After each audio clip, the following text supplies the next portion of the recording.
Bonsoir à tous. Je pense que vous m'entendez bien. Bonsoir.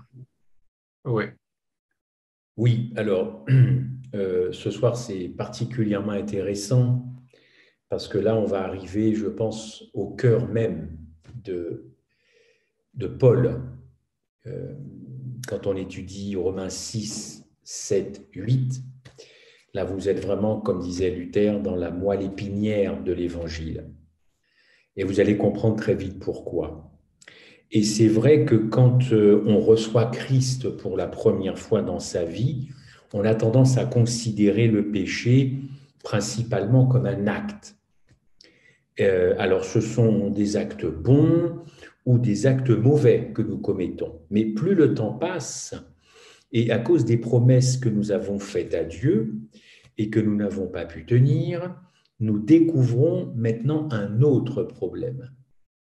C'est que le péché, chers amis, ce n'est pas seulement un acte, mais c'est une force, c'est une puissance, c'est un principe dans la vie. La loi du péché qui loge dans mon corps, c'est une loi qui est très contraignante. C'est ce que nous dit, vous avez vos Bibles, c'est ce que nous dit Paul en Romains 7. Il suffit de lire Romains 7 pour comprendre le conflit qu'il peut y avoir chez l'individu. Alors on va poursuivre cela évidemment.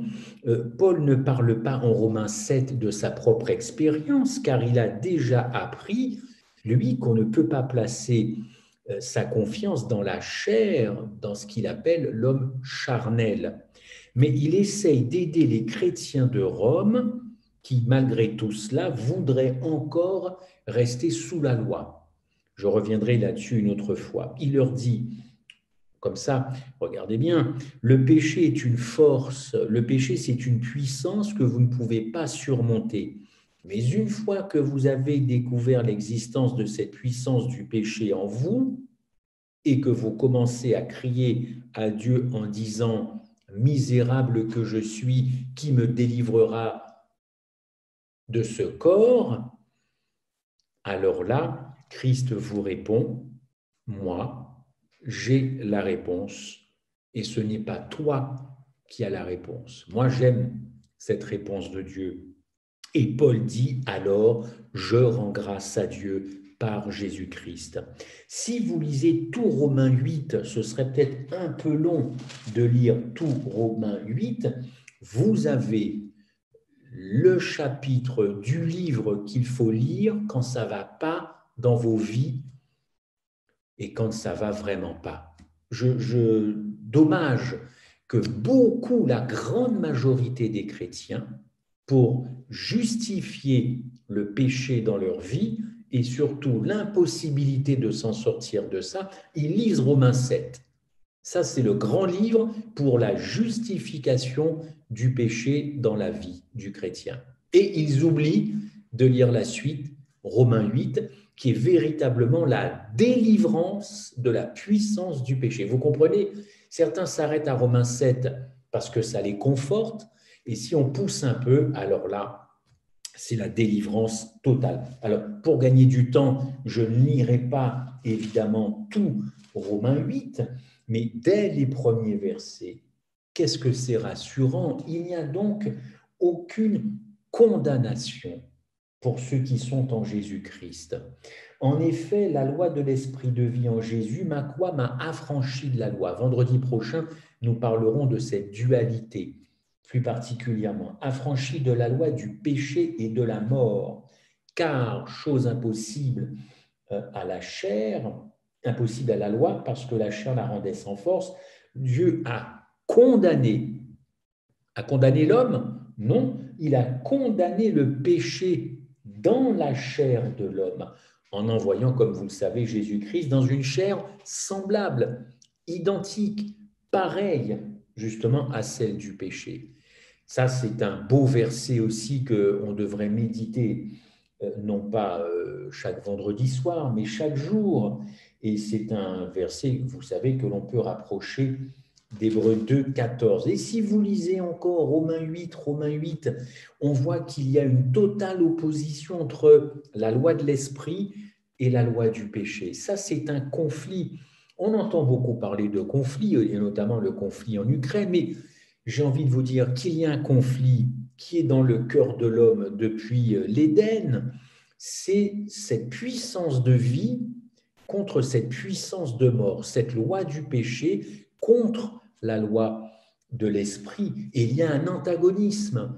Et le chrétien ne peut pas passer toute sa vie avec ces deux puissances qui s'opposent jusqu'à la tombe. Non, il y a forcément une puissance qui doit anéantir l'autre. Le christianisme, c'est pas une combinaison de bien et de mal. C'est pas un arrangement, le christianisme. Le christianisme, c'est pas, je l'avais entendu dire, j'avais bien aimé ça, c'est pas du bricolage dans ma vie. Je me contente de faire le bien parce que je me dis disciple du Christ, mais je sais que je suis encore un pécheur dans une nature charnelle. Bon, ben l'un dans l'autre, hein, on va y arriver, on va tendre vers le... Non, le christianisme, c'est l'élimination de la puissance du mal dans ma vie. Si vous n'y croyez pas, vous n'avez rien à faire dans le christianisme. Ou alors, la croix n'a strictement aucun effet, aucune répercussion dans votre vie. Pas de bricolage, pas d'arrangement. Recevoir Christ, c'est éliminer une autre puissance infernale, diabolique, satanique dans ma vie. Donc, il n'y a pas d'arrangement. Et ceux qui justifient le péché dans leur vie, pourquoi je dis ça? N'avez-vous jamais entendu dire la chair est faible? La chair est faible, on est comme ça, on est des hommes. Ça, ils veulent justifier, encore une fois, cette puissance du péché qui forcément entraîne des actes. Vous l'avez compris. Lisez Romains 8 et vous verrez que c'est extraordinaire. Moi, je ne le lis pas pour avancer, mais je ne lis pas pour justement avancer. Alors, qu'est-ce que dit Paul en Romains 8? Il parle des chrétiens qui luttent et il veut les encourager. Paul sait très bien d'où il vient. Il a connu cette lutte. Et il le dit, pas de condamnation, Romains 8, 1. Donc la première chose que Dieu nous donne quand on le reçoit dans sa vie, c'est quoi? Alors certains pensent que c'est la vie éternelle. Chouette, on va aller au ciel. C'est le paradis. Non, c'est pas ce qu'il donne. Il donne la paix. La paix. Romains 8, 1. Je ne te condamne pas. Tu viens à moi, je te prends dans mes bras, je ne te condamne pas. Je sais qui tu es, je sais comment tu fonctionnes, je connais tes douleurs, je connais tes joies, tes espérances et tes peines. Je sais que tu chutes, je ne te condamne pas. La condamnation, je l'ai faite reposer sur mon Fils. Ah, chouette, me direz-vous. Eh bien oui, il donne d'abord la paix. Il n'y a pas de condamnation, non pas seulement parce que Christ est mort pour mes péchés, oui, mais parce qu'il a aussi traité le problème du péché, c'est-à-dire cette puissance infernale du péché, ce principe de la loi du péché. Romains 8, 2, il parle, comme je vous l'ai dit, de l'esprit de vie en Jésus-Christ qui m'a affranchi. C'est un terme du vocabulaire de l'esclavage. Vous savez, les affranchis, c'est eux qui n'étaient plus esclaves. On est bien d'accord? Donc ici, dès Romains 8, 2, vous avez deux principes. Vous aviez déjà un petit peu dans Romains 6 et Romains 7. On sentait bien cette dualité, ce combat frontal entre ces deux lois. Mais là, ça éclate en Romains 8. Deux principes sont évoqués. Encore une fois, le principe de l'esprit de vie en Jésus et le principe, au fond, de la loi du péché, la loi de la mort. Quand vous lisez Romains 7, oui, Romains 7, c'est un échec. Et Romains 8, c'est l'espoir. Ceux qui s'arrêtent comme chrétiens à lire Romains 7, c'est pour justifier la puissance du péché dans leur vie. Puisqu'ils disent qu'on ne peut rien faire contre le péché, il suffit d'attendre que Christ revienne. C'est une façon de justifier des bêtises. Je peux faire des bêtises car ma chair est faible, l'homme est faible. Oui, bien entendu que non d'ailleurs, n'est-ce pas? Romains 7, c'est le principe du péché contre la chair qui l'emporte. C'est la victoire de la chair. Mais c'est quoi la chair? Vous lisez Galates. La chair, pour moi, évidemment, y compris ce que dit la Bible, la chair, c'est d'abord penser à soi. Permettez-moi cette expression un peu triviale, c'est d'abord penser à sa tronche. C'est moi qui compte. C'est ça le principe de la chair. Beaucoup pensent que ce sont des actes, que cette puissance me pousse à commettre des actes répréhensibles contre la loi de Dieu. Oui, oui, oui. Mais la source de ça, la base, l'origine de ça, qu'est-ce qui me pousse?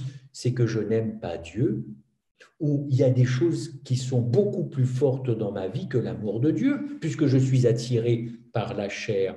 Donc, j'aime Dieu, mais mon amour n'est pas débordant. À l'origine, vous trouverez toujours cette défection, ce défaut d'amour qui me pousse à aller voir ailleurs, si l'herbe est plus verte, n'est-ce pas? Romains 7, c'est l'échec. Deux principes sont mis en opposition, deux forces constantes face à face, des forces contraires, mais ces deux principes ne changent pas, n'est-ce pas? Ces deux principes se rencontrent dans ma vie et se sont rencontrés dans la vie du Christ. Qui a gagné alors? Est-ce le principe du péché ou le principe de l'esprit? En Christ, le principe de l'esprit l'a emporté sur la chair. Mais ce problème surgit. Excusez-moi. Adam avait-il le principe du péché lorsque Dieu l'a créé? Non, bien entendu. Par conséquent, lorsque Christ a revêtu mon humanité, la vôtre, il a pris l'humanité d'Adam, on l'a déjà vu d'ailleurs ici sur Méditation et Prière, l'humanité d'Adam, évidemment, pardonnez-moi, j'ai un gros problème, avant la chute.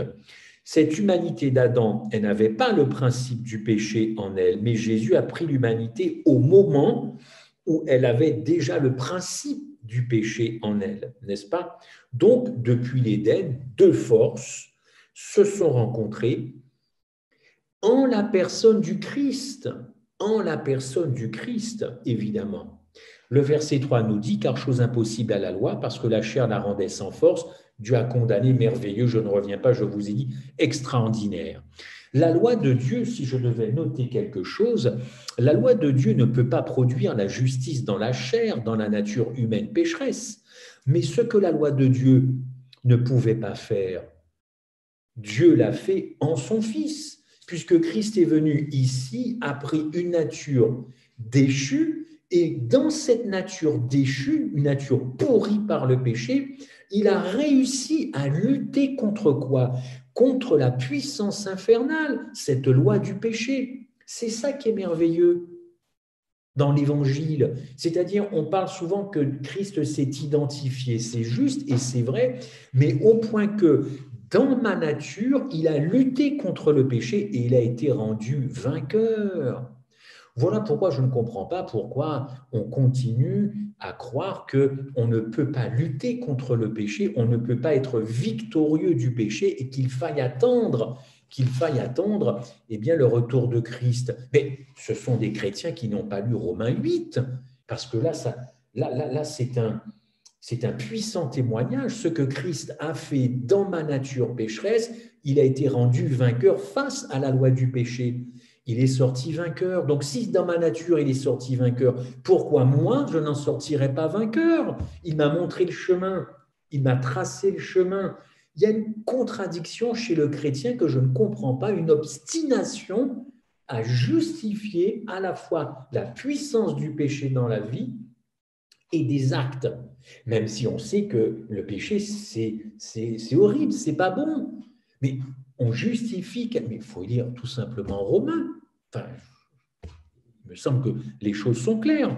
Donc, Dieu envoie son Fils dans une chair qui est comme la vôtre, comme la mienne, et dans cette nature charnelle, Jésus condamne le principe du péché. Il remporte la victoire sur ce principe du péché. Il a d'abord conquis ce principe du péché, et ensuite il l'a mis à mort. Et il a mis à mort ce principe du péché à la croix. Pendant sa vie terrestre, il lutte, il prouve qu'on peut ne pas pécher dans la tête, c'est-à-dire conserver l'amour agapé, car pécher au fond, c'est vouloir quitter la zone d'amour de Dieu qui nous entoure, c'est vouloir quitter cette zone pour aller ailleurs. Jésus-Christ a montré qu'il est resté dans cette zone d'amour vis-à-vis de son Père, malgré tout ce qui lui tombait sur la tête. Et cette nature, cette puissance, boum, il va la clouer à la croix. C'est là la grande victoire du Christ. C'est ça l'essence du christianisme. Ce n'est pas autre chose qu'une victoire, le christianisme, bien entendu. En cela, nous avons ce que l'on appelle la délivrance du principe du péché. Beaucoup trop de chrétiens, d'adventistes notamment, se focalisent sur les actes. Je l'ai déjà dit, ils se focalisent sur les actes. Alors évidemment, vu sous cet angle-là, on se dit qu'on ne peut pas ne pas pécher. Puisque nous sommes pécheurs par nature, nous commettrons toujours des actes de péché jusqu'à la fin. Mais le péché, ce n'est pas simplement la transgression de la loi dans la Bible. Paul est très clair, c'est une puissance. Et cette puissance est infernale. Elle a malmené le Christ sur terre. Deux choses qui s'opposent, chers frères et sœurs et chers amis, et on lutte depuis le début dans notre cœur et dans notre tête avec cette histoire-là. La Covid a révélé un certain nombre de choses. Tout ce qui a pu se passer dans notre pays et dans le monde. Ces choses-là, ces circonstances, prophétiquement, elles veulent annoncer quelque chose, bien entendu. Mais qu'est-ce qu'elles sont en train de me dire? Elles sont en train de me dire que ça fait du désordre, c'est-à-dire que je ne suis peut-être pas encore très au clair avant que Jésus revienne. Il y a encore des conflits, évidemment, et il va falloir qu'une puissance l'emporte sur une autre. Et ce n'est pas moi qui vais faire ça, c'est le Christ qui le fera, n'est-ce pas? Le principe de l'esprit, le principe, évidemment, du péché. Et quand on reçoit Christ, on reçoit les Saint-Esprit, évidemment, et il y a un changement de logiciel, de cerveau, enfin, un détournement. On ne veut plus être attiré par ce principe. Ça se fait pour certains rapidement, pour d'autres c'est un peu plus long. Enfin, on n'est pas là pour juger du temps que l'Évangile produit comme effet, mais il y a un moment donné, il faut effectivement qu'il y ait un 160 degrés, un retournement, parce que c'est là effectivement que l'on s'aperçoit que le principe de vie a complètement détruit ce principe du péché. Je conserve ma nature pécheresse, ça, Jésus change quand il revient. Je conserve cette peau, cette nature-là, mais les instincts de cette... les attirances, les instincts de cette chair, ne m'attire plus, je n'ai plus envie de faire le mal, j'ai envie d'aimer le Christ, j'ai envie de lui faire plaisir dans les petites choses comme dans les grandes choses.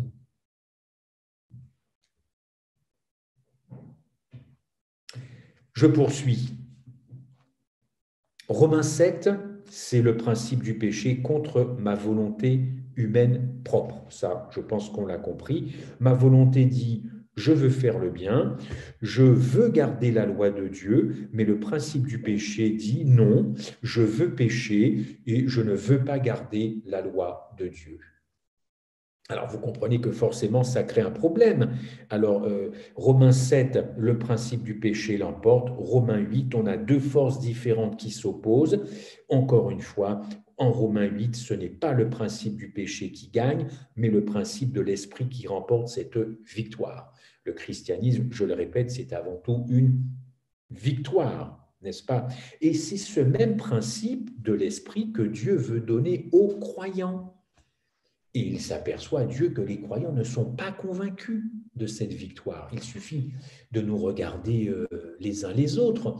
Ça ne déborde pas d'amour relationnel, ça ne déborde pas de certitude de victoire. Ce n'est pas tout de dire que je crois à la victoire sur le péché. Ça, c'est une phrase, ça. C'est trop facile de dire ça. C'est doctrinal. C'est théorique. Ce que Dieu veut, c'est que cette phrase devienne absolument effective, que ça se voit. Parce que si c'est que doctrinal, ça ne sert à rien dans ma vie. Ça ne sert à rien non plus pour Dieu. Dire ça, ça ne veut pas dire que, que Dieu va réaliser ça. Déjà, y croire, c'est bien, mais ce n'est pas tout. Ce n'est pas tout, évidemment. Donc, un principe, un espoir, une espérance que Dieu veut donner aux croyants. pour beaucoup, l'évangile, c'est le paradis, c'est la vie éternelle. Voilà. C'est devenu ça. C'est très matérialiste hein, maintenant le christianisme. Hein. Très matérialiste. Hein. C'est le paradis tout de suite, la vie éternelle. Voilà. Il n'y a plus que ça qui compte. On ne retrouve pas chez beaucoup de chrétiens cette notion de libération, cette notion d'un évangile. Oui, un évangile qui pardonne, ça, on est tous d'accord, mais un évangile de libération, je ne sais pas si c'est vraiment ancré euh, dans beaucoup d'âmes. Moi, je rends grâce à Dieu, évidemment, pour le pardon, mais il faut plus que le pardon. Il faut aussi une victoire, et le Christ a la solution. Le principe de l'esprit, Paul le dit, m'a rendu libre du principe du péché. Si on reste à Romains 8, si on va au verset 2, eh ben, ce verset plutôt parle d'une vérité qui se trouve toujours en Christ, hein, puisque Paul sait ça, par nous-mêmes rien, tout en Christ, n'est-ce pas? En effet, la loi de l'esprit de vie en Jésus-Christ m'a affranchi de la loi du péché et de la mort, m'a affranchi. C'est du présent, c'est du futur, mais c'est du passé, c'est déjà acquis. Je suis déjà affranchi de la loi, donc de la condamnation, n'est-ce pas, par Jésus-Christ. Et en Jésus-Christ, le texte grec dit que c'est une chose qui s'est déjà passée. Nous avons déjà été rendus libres, déjà été affranchis du principe du péché dans ma vie, toujours en Christ. Évidemment, ça c'est le premier point. Le second point, comment Dieu a-t-il fait cela? Romains 8, toujours en envoyant son Fils dans une chair comme la nôtre. Évidemment, évidemment. Alors beaucoup, encore une fois, un peu partout, prétendent qu'il est impossible de remporter la victoire. Non, ce n'est pas dans l'Évangile. Galates, si on change de texte, Galates 5, verset 16, marchez selon l'esprit et vous n'accomplirez pas les désirs de quoi? Les désirs de la chair. Rappelez-vous ce qui est dit à ce sujet, marchez selon l'esprit et vous n'accomplirez pas. Vous n'accomplirez pas. Donc, c'est un impératif. Vous n'accomplirez pas. C'est même affirmatif. Paul est très affirmatif et ce n'est pas un mensonge ce que dit Paul. Autre texte, Romains 13, verset 14, revêtez-vous du Seigneur Jésus et n'ayez pas soin de satisfaire la chair au niveau des convoitises. Paul est toujours sur ce tempo de victoire. C'est du passé. Qu'est-ce qui nous empêche d'actualiser cette victoire du passé aujourd'hui? Qu'est-ce qui nous empêche? Peut-être nous n'avons pas forcément envie d'avoir une vie de l'esprit qui nous dirige tout le temps, n'est-ce pas? Rappelons-nous ça, chers amis, on ne peut pas remporter la victoire sur la puissance du péché par nous-mêmes. Ça a déjà été acquis, il faut y croire, il faut expérimenter ça. Et ça nous trace évidemment un chemin qui est autre que de se dire je n'en peux plus, je n'y arriverai pas, la barre est trop haute, le christianisme c'est faut faire ci, faut faire ça, j'en peux plus, je craque. On en connaît des gens qui ont craqué probablement autour de nous. On ne leur a pas présenté l'évangile comme il faut pour que ce soit audible au niveau de la tête et au niveau évidemment du cœur. Qu'est-ce que dit Paul? Toujours marcher dans l'esprit vous donnera la victoire, n'est-ce pas? Hébreux 4, 15, on sait que Christ a été tenté comme nous, mais il n'a pas commis de péché. Alors, pourquoi je serais tenté comme lui, et c'est le cas, ou lui comme moi, ou moi comme lui? Et pourquoi il n'y aurait pas une victoire actualisée dans ma vie? Puisqu'encore une fois, en Christ, tout a été réglé à la croix, y compris mon caractère qui est très défectueux, qui est très attiré par le mal, c'est une affaire réglée, et pourtant ça ne se voit pas. Alors c'est qu'il y a un hic, n'est-ce pas? Il y a forcément un hic quelque part. Le hic, c'est l'esprit, c'est vouloir continuellement vivre dans cette sphère d'agapé de Dieu, être effectivement inondé de cet amour qui fait qu'il y a pas mal de centres d'intérêt, de choses comme ça qui vont finir par disparaître. Une fréquentation assidue avec le Christ, par sa parole, par la prière. On connaît tout ça. Et pourquoi ça fait défaut?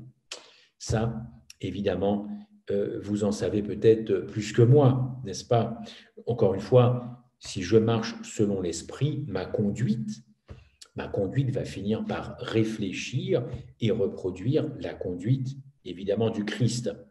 Romains 8, il y a un autre texte, un Corinthiens 3, et vous découvrirez là que Paul va diviser les chrétiens en deux groupes. Verset 1 Corinthiens 3, pour moi, frères, ce ne sont pas comme à des hommes spirituels que j'ai pu vous parler, mais comme à des hommes charnels. Toujours cette distinction, homme spirituel, évidemment, homme charnel. Ensuite, vous rappelez, c'est l'histoire du lait. Je ne vous ai pas donné du lait, non de la nourriture solide, car vous ne pouviez pas la supporter et vous ne le pouvez pas même à présent. Pourquoi? Parce que vous êtes encore charnel, n'est-ce pas? Vous êtes encore charnel. Donc, Paul est très clairement fait comprendre qu'il ne peut pas donner du spirituel à des gens qui sont évidemment encore charnels. Verset 3, il y a parmi vous de la jalousie, des disputes.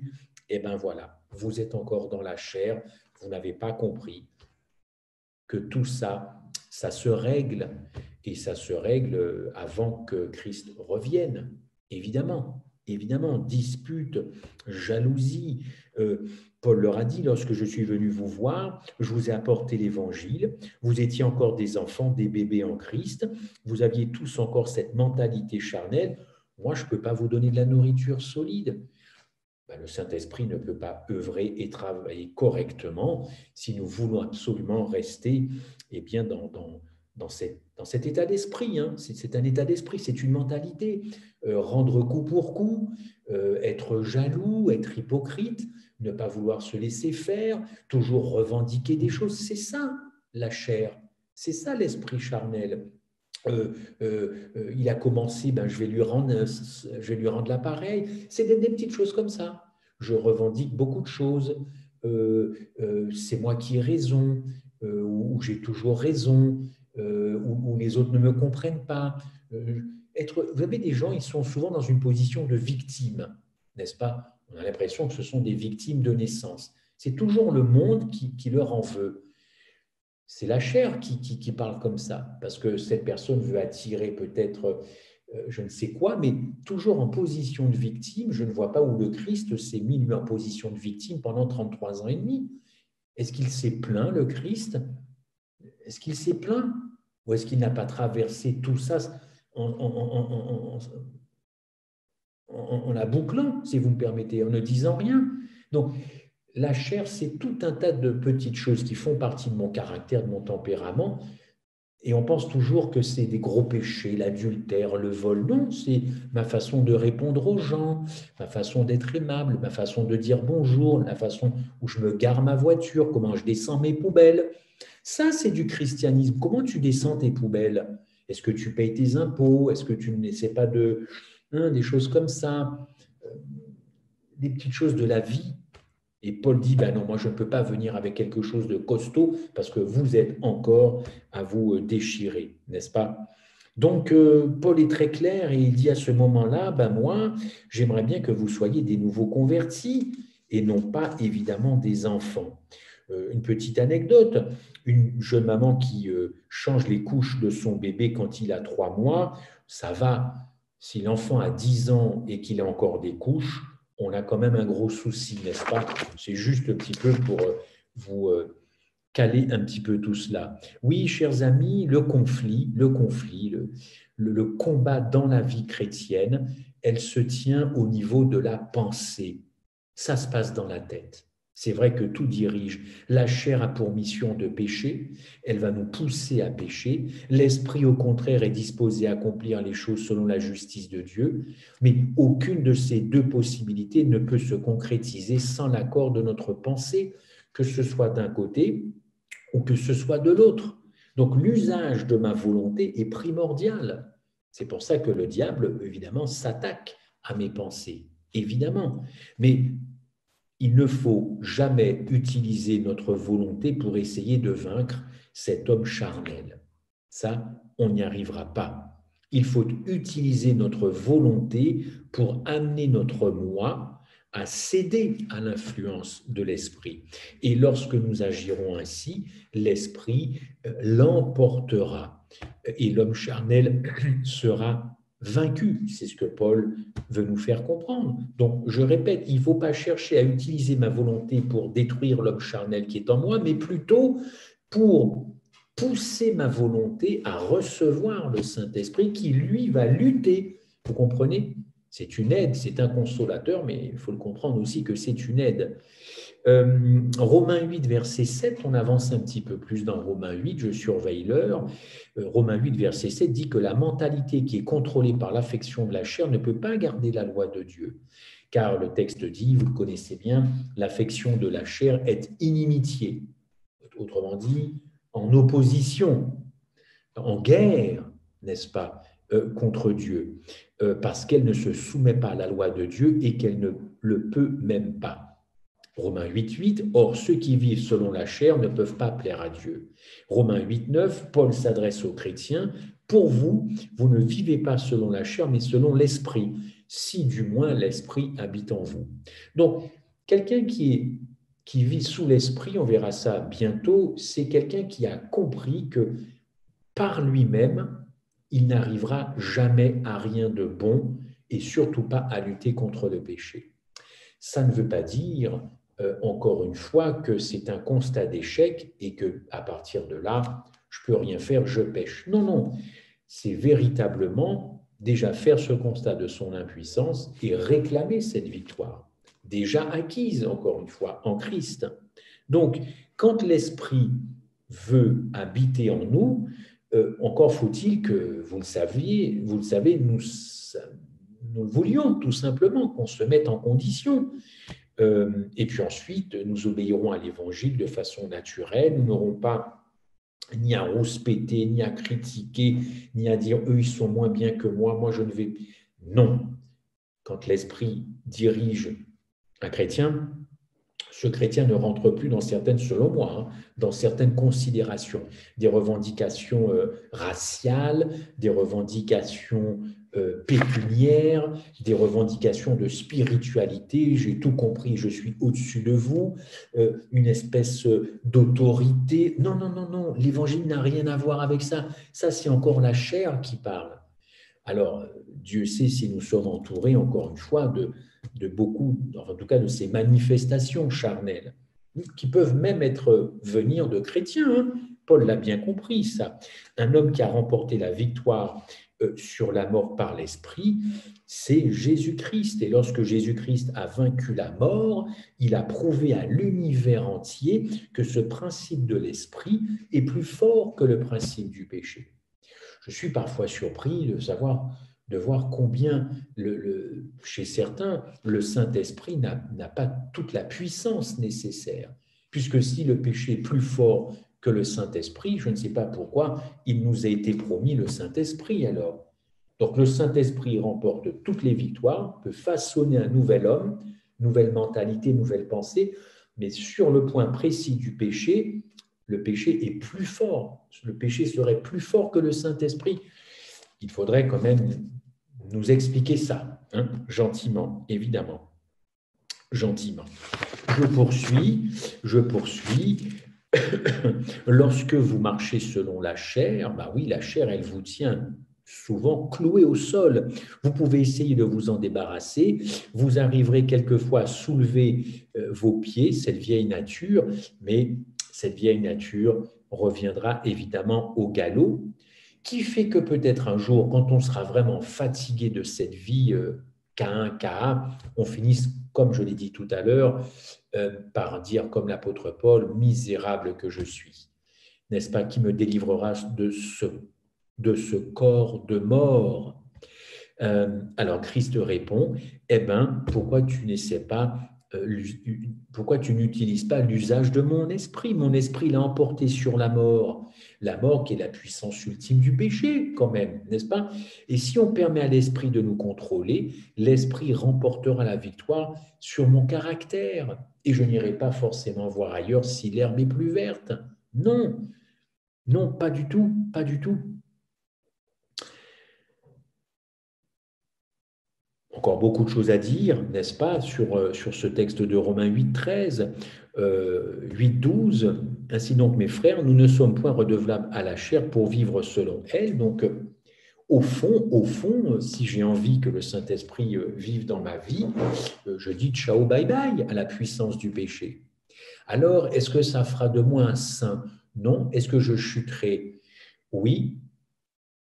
Est-ce que j'en finirai de chuter? Oui aussi, parce que, au fond, le caractère de Dieu sera tellement reflété en moi et j'aurai tellement envie de baigner dans l'amour agapé de Dieu que je vais énormément penser aux autres, puisque Dieu c'est ça. Dieu c'est surtout les autres et pas lui du tout. Donc je vais penser aux autres avant de penser à moi. Je vais m'oublier, et pas qu'un peu. Hein. C'est ça que les gens ne comprennent pas. La victoire sur le péché, c'est s'oublier soi-même. C'est ça. C'est pas que ne fais pas ci, ne fais pas ça, ça c'est péché, ça c'est péché. C'est tellement facile. Non, non. La victoire sur le péché, c'est une affaire d'amour. C'est s'oublier soi-même. C'est d'abord les autres et moi après. Ah, je ne sais pas si certains ont pris conscience de ça quand même. Ont-ils pris conscience de ça? Ont-ils pris conscience que la victoire sur le péché, c'est aimer beaucoup les autres dans leurs différences.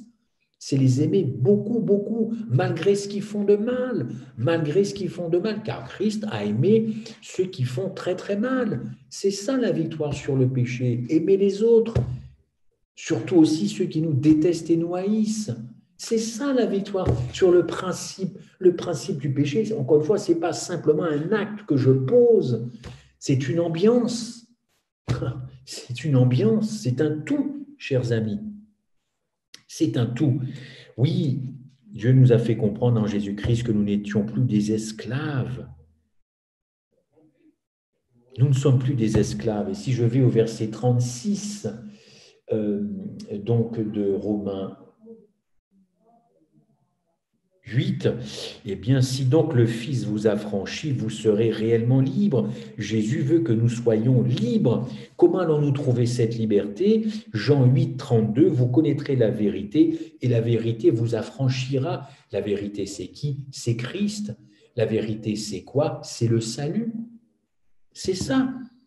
Tant que vous ne reconnaîtrez pas que Christ est venu dans la chair comme la nôtre, cette nature charnelle qui nécessite la rédemption, vous n'avez pas encore la vérité. Donc vous comprenez que tous les chrétiens qui pensent que Christ sur terre n'avait pas la même nature déchue qu'Adam après le péché, ils ont un problème non seulement avec l'évangile, mais pire, pour moi c'est une bombe atomique, ils ne comprennent pas l'évangile et cet évangile-là ne les a pas réconciliés avec le Christ. Il n'y a pas de pardon, il n'y a pas de délivrance, ça c'est gravissime.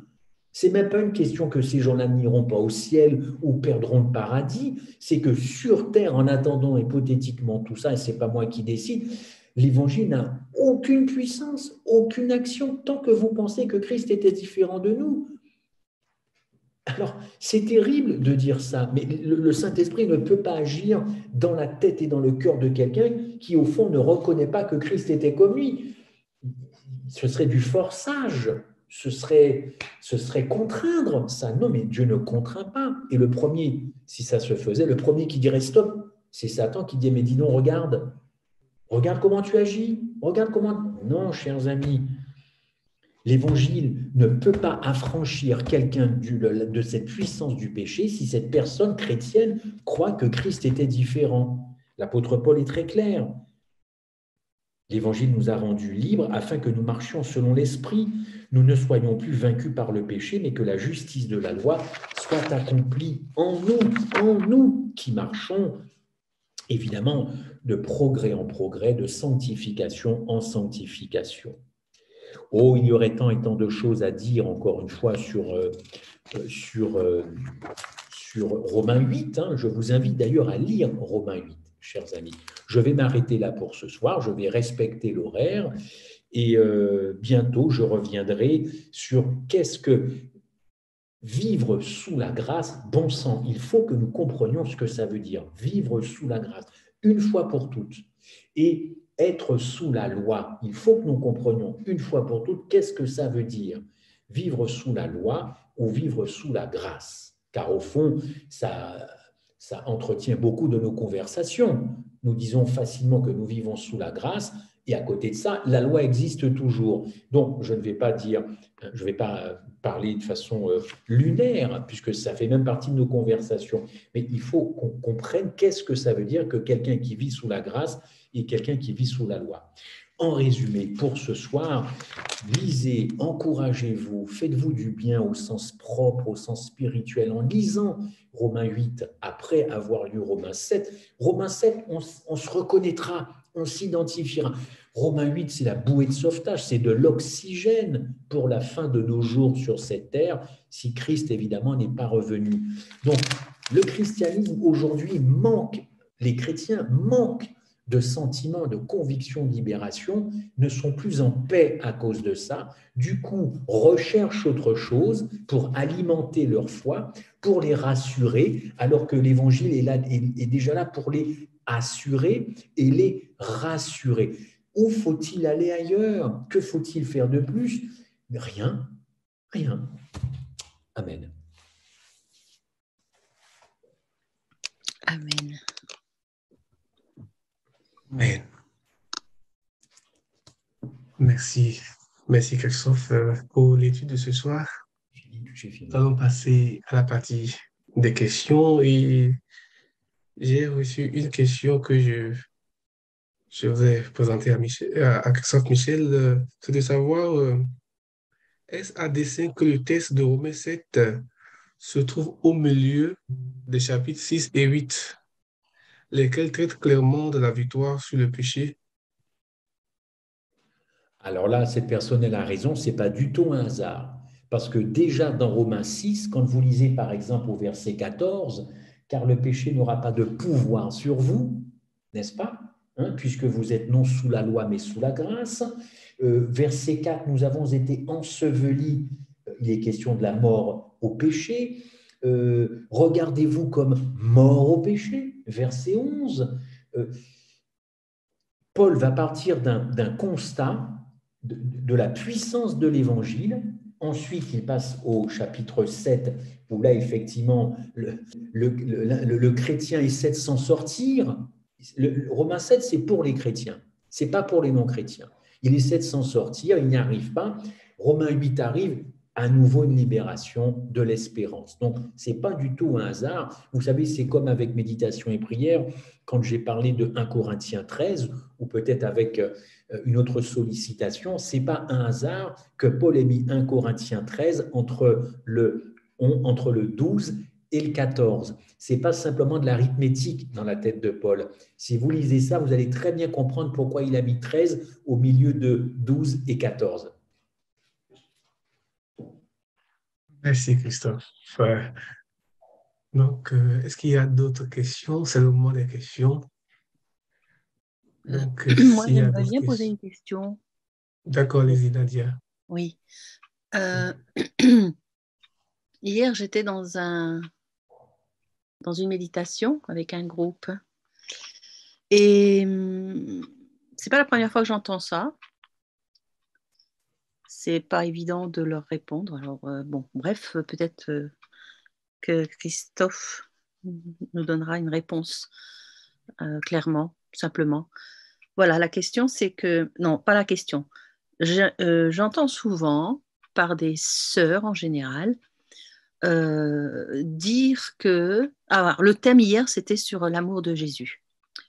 Et elle disait que, oui, oui, d'accord, Dieu nous aime, Dieu nous demande d'aimer notre prochain et d'aimer nos ennemis.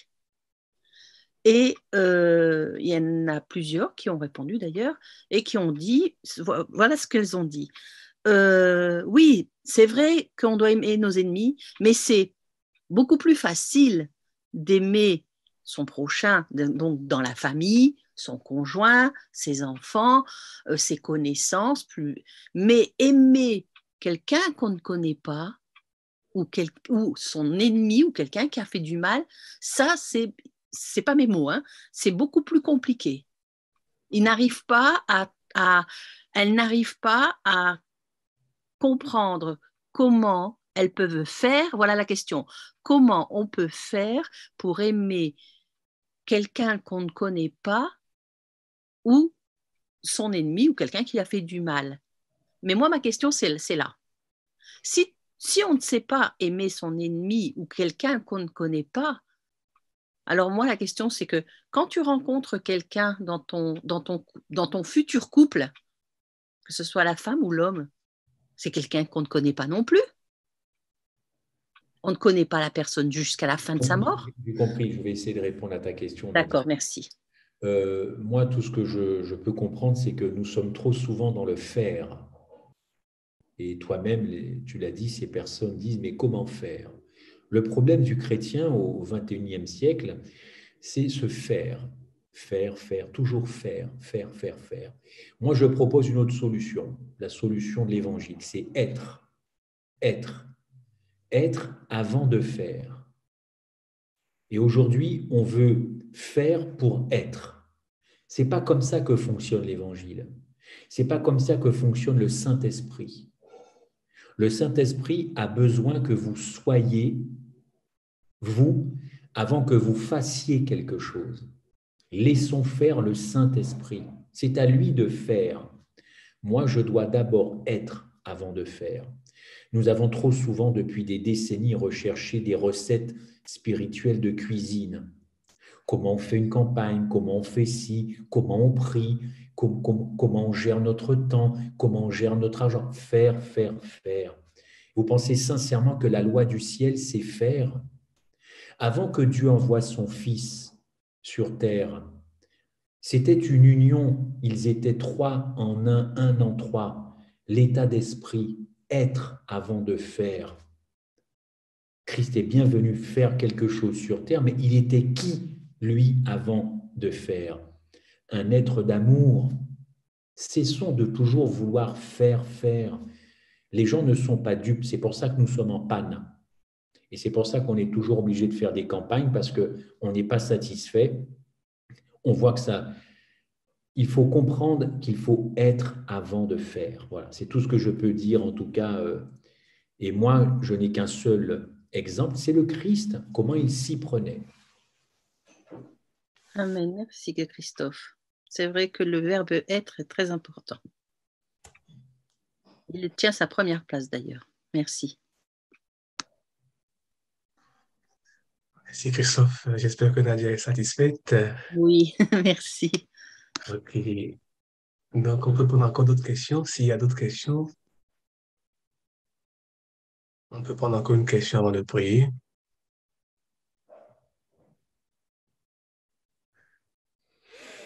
On va voir sur YouTube pour voir s'il y a une question. Mhm.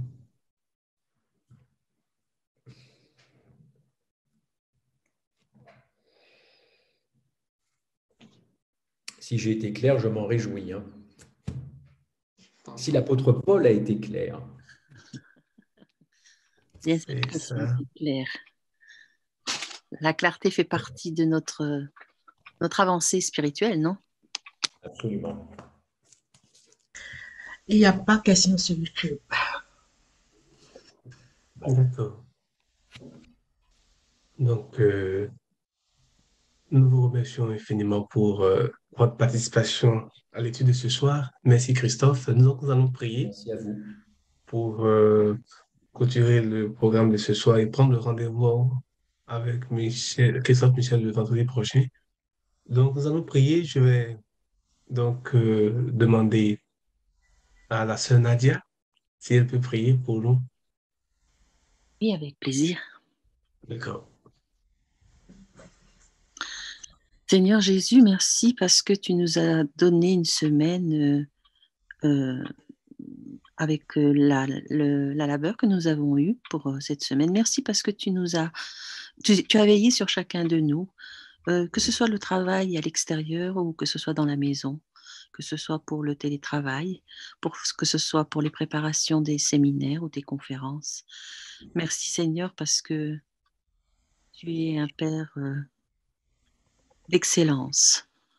Tu es un Père dans la perfection. quoi que nous puissions dire ou faire, comme notre frère Christophe a dit, avant toute chose, c'est l'être, être avant de faire, Seigneur. Et c'est vrai que dans toutes nos démarches, dans nos comportements, dans nos pensées, dans notre esprit, même pour aider quelqu'un, nous devons d'abord être. Et pour cela, c'est toute une préparation avant de faire. Et il est vrai que, Seigneur, quand les frères préparent une campagne ou quand ils préparent une évangélisation, ce n'est pas de faire une évangélisation pour agrandir la liste de leur travail, de l'œuvre, mais bien de se préparer et d'être avant tout, pour qu'il y ait toujours une réussite pour ta gloire, Seigneur. Merci pour cette méditation de ce soir encore, pour l'épître aux Romains. Merci, Seigneur, de nous montrer que même quand nous voyons dans la désolation ou encore toujours dans les péchés ou encore toujours dans une exaltation ou une passion humaine dont la chair est toujours là, alors Seigneur charnel, Seigneur, tout d'abord nous te demandons de nous pardonner. Pardonne-nous, Seigneur, parce que nous ne savons pas faire sans toi et nous ne sommes rien sans toi, Seigneur. Garde-nous, Seigneur, encore et merci pour ton saint sabbat, Seigneur, encore afin que nous puissions nous restaurer, nous reconstruire spirituellement, autant dans la santé physique que dans la santé mentale. D'ailleurs, Seigneur, je te prie pour tous nos frères et sœurs ici, dans cette réunion, dans cette méditation, de garder en chacun d'eux leur santé mentale et aussi dans leur santé physique. Seigneur, tu vois bien combien dans ce monde dans lequel nous vivons, il y a trop de déboires concernant la maladie et que la maladie mentale est en train d'augmenter de plus en plus, Seigneur. Car l'esprit de prophétie nous a parlé, Ellen White le dit très bien d'ailleurs, qu'elle nous dit il nous faut nous préserver de la santé mentale, et pour cela, elle nous a donné juste la solution, c'est de te prier, Seigneur, et de te demander de garder notre santé mentale. Merci, Seigneur, parce que nous avons besoin de cette santé pour pouvoir transmettre à ceux qui ont besoin d'entendre ou d'écouter, de réconfort, de toute cette sagesse que nous avons besoin, Seigneur. C'est par ton amour, Seigneur, que tout cela peut se produire aujourd'hui. Bien que tu vois l'état dans lequel nous nous trouvons, dans lequel tu trouves ton Église, nous savons, Seigneur, que quelque chose va bientôt arriver et ça sera pour ta gloire, encore une fois. Merci de nous réveiller, Seigneur. Nous avons besoin de ce réveil. Aide-nous, Seigneur, et crée en nous un cœur pur et renouvelle-nous un esprit bien disposé, Seigneur. Sonde nos cœurs et éprouve nos pensées, Seigneur, car toi seul les connais. Toi seul peux nous diriger sur le chemin de vérité, car toi seul peux nous diriger sur ce chemin de l'éternité si nous sommes sur un chemin qui ne te convient pas, Père. Merci encore pour tout. Bénis mes frères et sœurs. Bénis Christophe aussi, ton fils, qui nous amène à avoir toujours cette lumière dans ta parole de vérité pour tout ce que nous ne pouvons pas comprendre ou interpréter avec simplicité, Seigneur, et avec humilité. Et c'est dans toutes ces doléances, Seigneur, et dans toutes ces prières que je te prie que tu puisses agir et accepter, car tu es celui qui est, qui a été, qui sera, pour maintenant et pour l'éternité, notre Seigneur des Seigneurs et notre Roi des Rois. Amen, Seigneur Jésus.